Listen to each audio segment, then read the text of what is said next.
The title finale was still to come, but at the other end of the table, the fight for survival had been hotting up too, with Bolton's plucky late bid to retain their place, boosted by victory over Chelsea. Another fine individual goal from their outstanding player, Sussex Churchich. But their rally had come too late, and another defensive aberration that let in Matt Le Tissier meant they were relegation bound, while Southampton now had genuine hopes of staying up.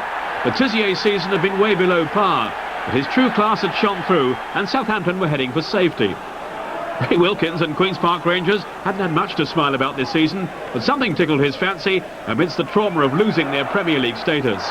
Rangers, like Bolton, had refused to accept their fate with some spirited displays, but again, defensive deficiencies have proved too heavy a handicap to overcome. Rangers down after 13 years in the top flight. Coventry's senior tenure had lasted much longer, and Ron Atkinson had faced the prospect of becoming the first man to take them down since they arrived among the elite nearly 30 years ago. Noel Whelan's goals had given them renewed hope, and Atkinson's team survived by the skin of their teeth. David Pleat's Sheffield Wednesday had also been in trouble after a series of defeats, but on the final day their escape was sealed by a late equaliser against West Ham from John Newsom at Upton Park. The real pressure had been mounting for Alan Ball and Manchester City. Despite the individual brilliance of their little Georgian star, Georgi Kinkladze, they'd slipped perilously back into the relegation zone. Although they recovered bravely from being 2 down to draw 2-2 with Liverpool on the last weekend, it wasn't enough to save them. City were heading for the First Division, and the fans around Main Road simply couldn't take it in.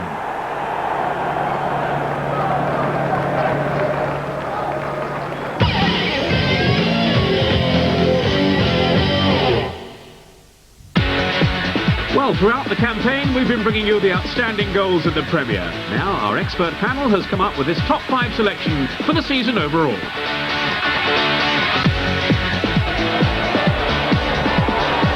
Oh, beautifully done, Fowler. Wrong-footing Staunton, and look at the shot! Oh!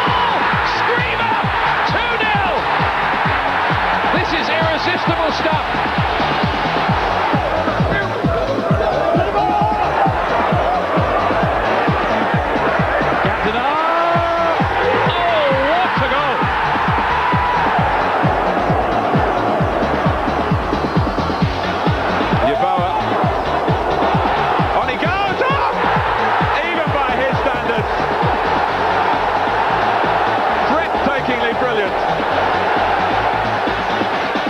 Here's Kinkladze. Oh, lovely change of direction then from the jaws and still Kinkladze! Oh, a magnificent goal! Dorigo towards Wallace, back here. And there's the strike! Wonderful goal! Wonderful Yeboah! Boy, do they love him at Ellen Road. James never going.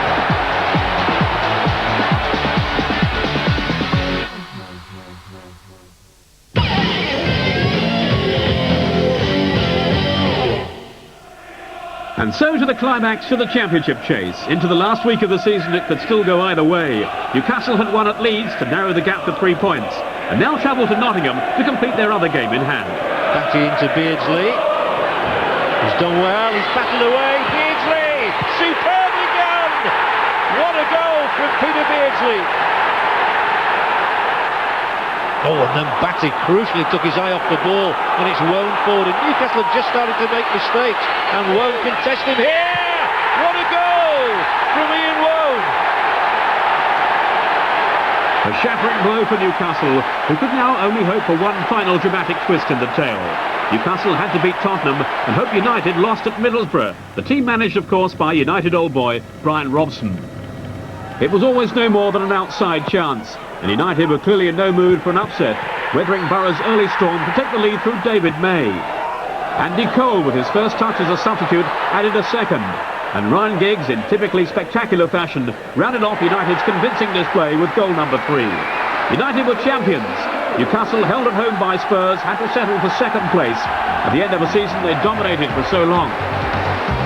United's final points tally left them 4 clear of Newcastle, an astonishing turnaround considering that back in January, Kevin Keegan's team had amassed a 12-point advantage. At the bottom of the table, it's Division 1 football next season for Bolton, Queen's Park Rangers and Manchester City, who were squeezed into that last place by their inferior goal difference. Coming up will be Sunderland and Derby, and one from the playoffs. For the second season in a row, Blackburn's Alan Shearer is the Premier League's most potent finisher. He's become the first player post-war to achieve 30 goals in 3 consecutive seasons. The team honours belong to Manchester United. Alex Ferguson has guided them to a 3rd championship in 4 years. A super manager and a super team.